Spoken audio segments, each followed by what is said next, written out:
Latar belakang pembagian Jerman dan Berlin setelah Perang Dunia II berakhir, wilayah Jerman diduduki oleh 4 kekuatan sekutu, yaitu Amerika Serikat, Inggris, Prancis, dan Uni Soviet, dan dibagi menjadi 4 zona. Jerman Barat atau Republik Federal Jerman berada di bawah pengaruh Amerika Serikat, Inggris, dan Prancis, sedangkan Jerman Timur atau Republik Demokratik Jerman diduduki oleh pasukan Uni Soviet. Ibu kota Berlin yang terletak di dalam Jerman Timur pun ikut terbagi menjadi 2 zona, yaitu Barat dan Timur. Pembagian ini adalah cerminan awal konflik ideologi dunia. Blok Barat yang menganut kapitalisme berlawanan dengan Blok Timur, yaitu komunis. Dalam konteks Perang Dingin, tembok Berlin kemudian menjadi simbol pengaruh dua kekuatan, yaitu menandakan era Perang Dingin yang membagi dunia menjadi 2 blok bermusuhan. Blok Barat dengan sistem kapitalis dan Blok Timur dengan sistem komunis. Pada tanggal 13 Agustus 1961, pemerintah Jerman Timur secara tiba-tiba membangun Tembok Berlin. Tembok Berlin menjadi simbol perang dingin dan perpecahan antara dunia komunis dan kapitalis.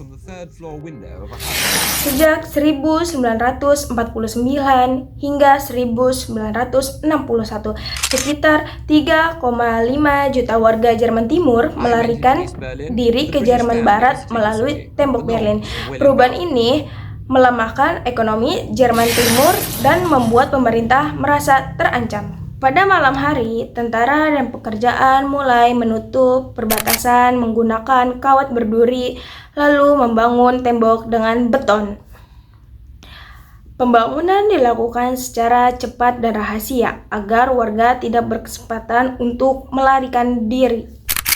Tembok ini dikelilingi sekitar 300 menara pengawas, bunker, pagar berduri, serta penjaga bersenjata. Tembok ini bukan hanya batas wilayah, tetapi sebagai alat kontrol ketat terhadap penduduk. Tokoh-tokoh dan fakta unik dari sejarah berdirinya Tembok Berlin, yaitu ada tokoh pertama yang terkait itu adalah Walter Ulbricht. Dari pemimpin, dia adalah pemimpin Jerman Timur dan dia yang menegaskan atau memerintahkan pembangunan Tembok Berlin pada Agustus 1961 untuk menghentikan peralihan warga ke barat. Dan kedua itu ada pemimpin kita Khrushchev, pemimpin Soviet yang memberikan izin kepada Jerman Timur untuk membangun Tembok Berlin itu. Jadi pembangunan Tembok Berlin itu tuh disengajakan agar perlarian dari peperangan itu tidak sampai ke barat. Dan ketiga itu ada Ronald Reagan, dan ia memberikan pidato ikonik dan bergabung pada Gate 1987. Ia menentangkan Goebbels untuk meruntuhkan tembok ini. Yang kedua ada Peter French, yaitu dia seorang remaja yang ditembak dan diberikan mati di jalur kematian. Dan pada tahun 1962 menjadikan simbol tragedis kebrutalan tembakan tersebut, guys. Dan fakta uniknya, tembok itu dibangun dalam semalam, dan tembok itu dibangun secara rahasia dan mendadak pada mulainya bulan Agustus 1961.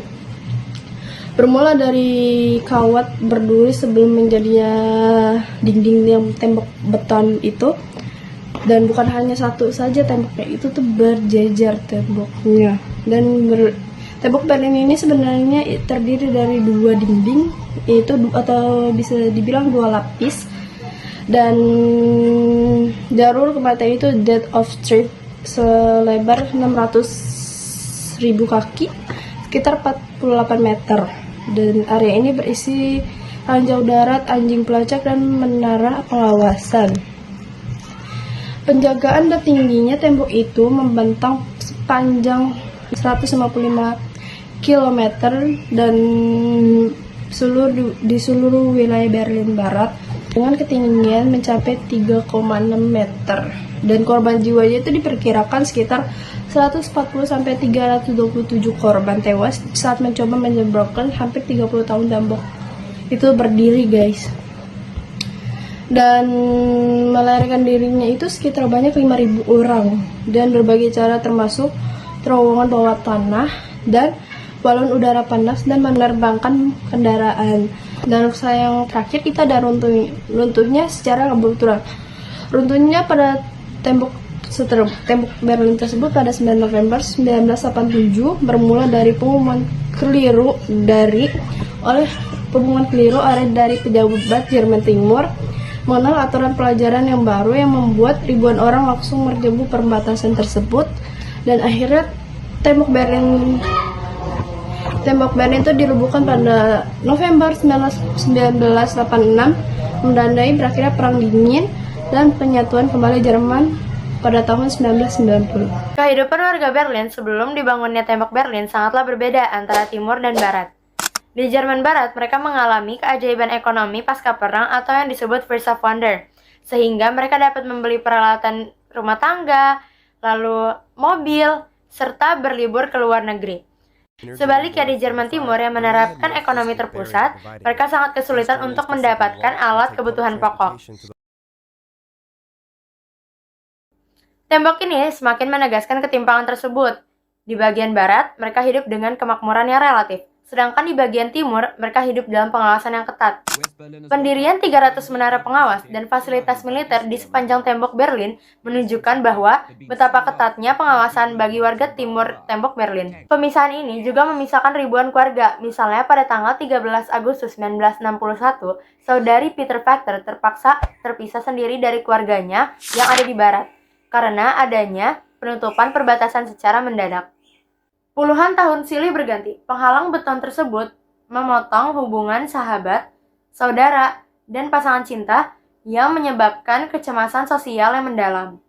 Dan tewasnya Factor pada saat itu merupakan suatu lambang tragisnya situasi tersebut. Lebih luas lagi, tembok Berlin menjadi lambang puncak perseteruan global. Pemisahan itu dikatakan memisahkan dunia menjadi dua blok yang bermusuhan. Keberadaan tembok tersebut dikatakan menghalangi aliran, gagasan, dan persilangan budaya antara dua Jerman, bahkan antara blok timur dan blok barat secara lebih luas.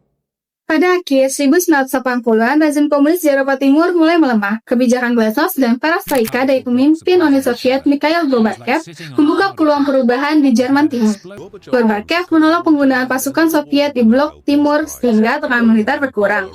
Demonstrasi rakyat di Berlin Timur semakin besar, dipicu di bawahnya perbatasan oleh Hongaria dan Cekoslowakia pada 1989. Sejak peristiwa terjadi pada 9 November 1989, pejabat Jerman Timur Guntur Schabowski menyatakan warga boleh menyeberang ke Jerman Barat segera. Pernyataan ini memicu ribuan warga mendatangi perbatasan Berlin. Penjaga perbatasan akhirnya membuka akses dan warga mulai merobohkan tembok dengan alat sederhana. Runtuhnya tembok membuka jalan bagi penyatuan Jerman. Pada 3 Oktober 1990, Jerman Timur resmi bergabung dengan Jerman Barat. Perjanjian Internasional 2+4 menegakkan kedaulatan Jerman bersatu. Peristiwa ini dianggap menandai berakhirnya Perang Dingin. Runtuhnya tembok Berlin menjadi simbol kemenangan, kebebasan, dan perubahan ideologi dunia.